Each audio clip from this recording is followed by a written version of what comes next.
આજે આપણે બજાર કરતાં પણ ટેસ્ટી અને મોટી ઉંમરના લોકો પણ ખાઈ શકે ને તેવા પોચા કડક એકદમ સરસ એવા ગાંઠિયાની રેસીપી જોઈશું, જે આપણે સોડાના ઉપયોગ વગર બનાવીશું અને પરફેક્ટ માપ સાથે હું તમને શીખવાડીશ. ક્યારેય પણ તમે બનાવવા હોય ને તો ફટાફટ બનાવીને તૈયાર કરી શકશો, એ રીતે શીખવાડીશ. તો વિડીયોને એન્ડ સુધી જોતા રહેજો. તમારું સ્વાગત છે મારી ચેનલમાં અને આપ સૌને મારા જય શ્રી કૃષ્ણ. તો ચાલો શરૂ કરીએ આજની આ રેસીપી. તો સૌથી પહેલાં આપણે ચણાનો લોટ લઈ લેશું. તો સૌથી પહેલાં મેં અહીંયા 1 કપ જેટલો ચણાનો લોટ લીધેલો છે. તેને બારીક એવો મેંદાના આંખ હોય એનાથી મેં ચાળેલું છે. તમે સાદો જે નોર્મલ આપણે રોટલી કરવાનો આંખ હોય તેનાથી પણ ચાળી શકો છો.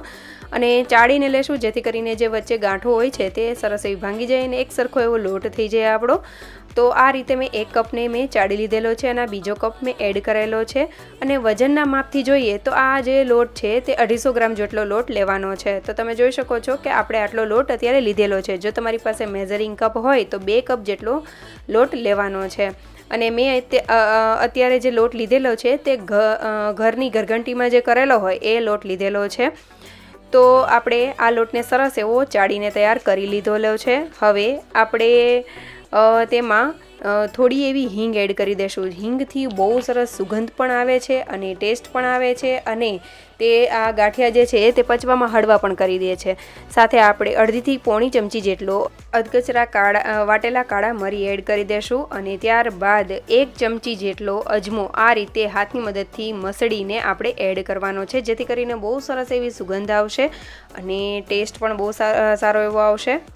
હવે આપણે એક મિક્સચર તૈયાર કરી લેશું. તો મેં અહીંયા અડધો કપ જેટલું તેલ લીધેલું છે. શીંગ તેલનો મેં ઉપયોગ કરેલો છે. અને ત્યારબાદ એ જ કપના માપથી એટલે કે અડધો કપ જેટલું પાણી એડ કરેલું છે. સાથે આપણે અડધી ચમચી જેટલો પાપડ ખાર લેવાનો છે, એટલે કે અડધી ટીસ્પૂન જેટલો પાપડ ખાર લેશું. અહીંયા આપણે સોડાનો ઉપયોગ નહીં કરીએ.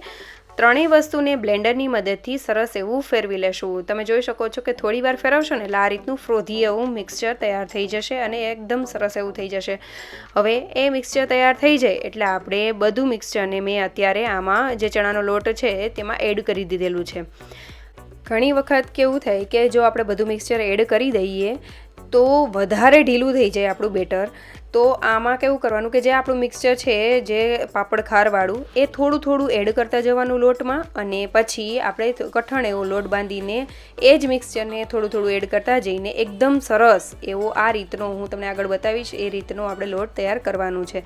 કારણ કે ઘણી વખત ચણાના લોટની ક્વોલિટી જે હોય છે તેની ઉપર પણ ડિપેન્ડ કરે છે, એટલા માટે. તો આ રીતે કરશો તો તમને ઇઝી પણ રહેશે. અને મેં સાથે અહીંયા સ્વાદ પ્રમાણે મીઠું પણ એડ કરેલું છે અને મિક્સ કરીને એક વખત ચાખી પણ લીધેલો છે. એટલે મીઠું મને થોડું ઓછું લાગતું હતું એટલે આ જ સ્ટેજ ઉપર આપણે નાખી દઈશું, કારણ કે અત્યારે આપણે હજી મસળવાનો બાકી છે. તો તમે અત્યારે તેનો કલર જોઈ શકો છો કે આ જે ચણાનો લોટ છે તેનો કલર કેવો છે.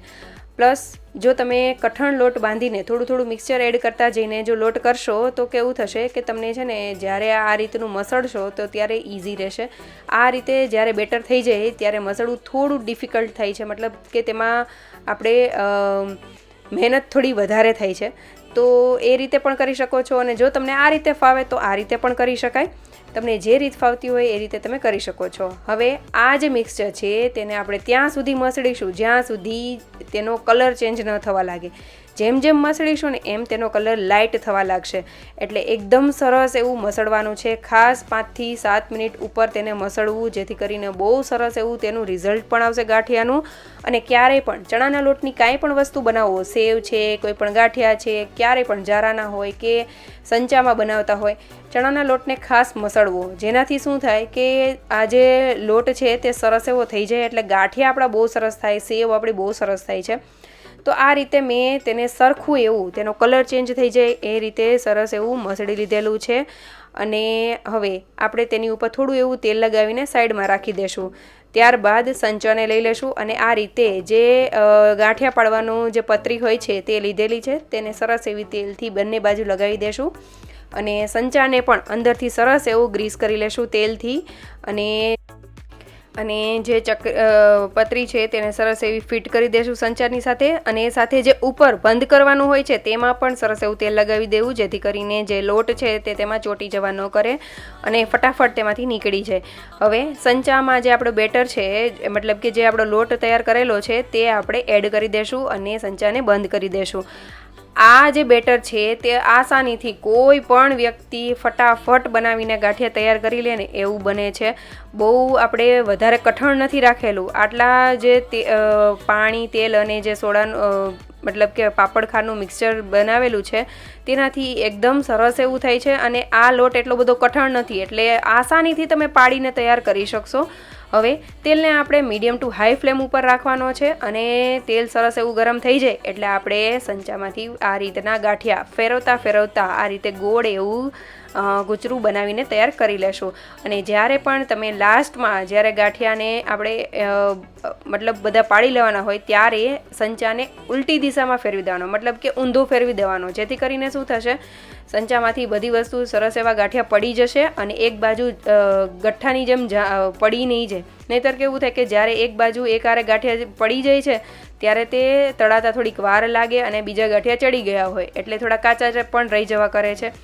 તો આવું ન થાય એટલા માટે લાસ્ટમાં ત્યાં જે સંચો છે તેને ઊંધી દિશામાં ફેરવી લેવો. હવે આપણે એક વખત એક બાજુ ગાંઠિયા સરસ એવા થઈ જાય એટલે આપણે બીજી બાજુ તેને ફેરવી લેશું, અને બીજી બાજુ પણ થઈ જાય ત્યારે તેને ફરીથી એક વખત ફેરવી લેશું. અને જ્યાં સુધી તમે ઉપર જારો લગાવો એટલે તમને ઉપરથી ક્રિસ્પી જેવું લાગશે તો ત્યાં સુધી આપણે જે ગાંઠિયા છે તેને કરી લેશું. અને એક સાઈન એ પણ છે કે ગાંઠિયા જ્યારે સરસ એવા થઈ જાય એટલે સાઈડમાં તેમાં બબલ ઓછા થવા લાગે છે, એટલે આ રીતે થઈ જાય એટલે આપણે ગાંઠિયાને નિતારીને લઈ લેશું. તો આ રીતે જ આપણે બીજા ગાંઠિયાને પણ પાડી લેશું. તો સંચાને ફેરવતા આ રીતે સર્કલ શેપમાં ફેરવતા જશું અને ગાંઠિયાને પાડી લેશું, અને લાસ્ટમાં ઊંધો સંચો ફેરવી દેશું. તમે જોયું ને કે કઈ રીતે ફટાફટ ગાંઠિયા બધા પડી ગયા. હવે આ જ રીતે આપણે બધાને કરી લેશું.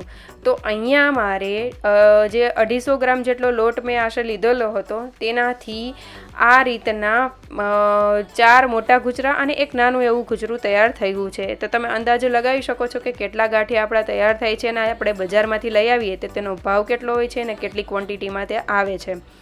તમે જોઈ શકો છો કે અત્યારે મેં આ જે લાસ્ટ છે તે આવડું બન્યું છે, નાનું એવું ગુચરું, અને એક તો ખવાઈ પણ ગયું છે. એકદમ પોચા, ઉપરથી ક્રિસ્પી, એકદમ ટેસ્ટી એવા ગાંઠિયા બનીને તૈયાર થાય છે. અને જેમ ગાંઠિયાનો જે લોટ છે તેને મસળશો ને એટલે એકદમ સરસ એવા વ્હાઇટ કલર જેવા ગાંઠિયા સરસ એવા બનીને તૈયાર થશે. આસાનીથી, ઓછી મહેનતમાં, સરળ રીતે બહુ સરસ એવા ગાંઠિયા બનીને તૈયાર થાય છે. તમારે સવારના નાસ્તામાં ખાવા હોય, બાળકોને પણ લંચ બોક્સમાં તમે આપી શકો છો, બાળકોને આપી શકો છો. ઘરના બનાવેલા ગાંઠિયા તો બહુ ટેસ્ટી પણ લાગે છે અને હેલ્ધી પણ હોય છે.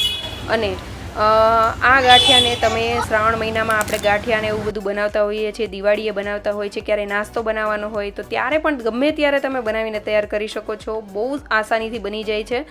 તેલ મૂકશો ત્યાં ગાંઠિયાનો લોટ પણ બંધાઈ જશે. આટલા 250 જેટલા ગાંઠિયા બનાવવા બહુ ઇઝી થઈ જશે. તો જરૂરથી ક્યારે પણ પાપડ ખારનો ઉપયોગ કર્યો ન હોય તો જરૂરથી કરજો. બહુ સરસ એવા ગાંઠિયા તૈયાર થાય છે. આપણા દાદી લોકો જે હોય ને, એટલે મોટી ઉંમરના લોકો, એ પણ આસાનીથી ખાઈ શકે ને એવા બને છે. અને ગાંઠિયો સરસ એવો ફાટશે પણ ખરો, અને અંદર સરસ એવી જાડી પણ પડશે. તો જરૂરથી આ રેસીપી ટ્રાય કરજો, અને સારી લાગી હોય તો લાઇક, શેર અને સબસ્ક્રાઈબ કરજો. કમેન્ટ કરવાનું ભૂલતા નહીં. Thank you for watching.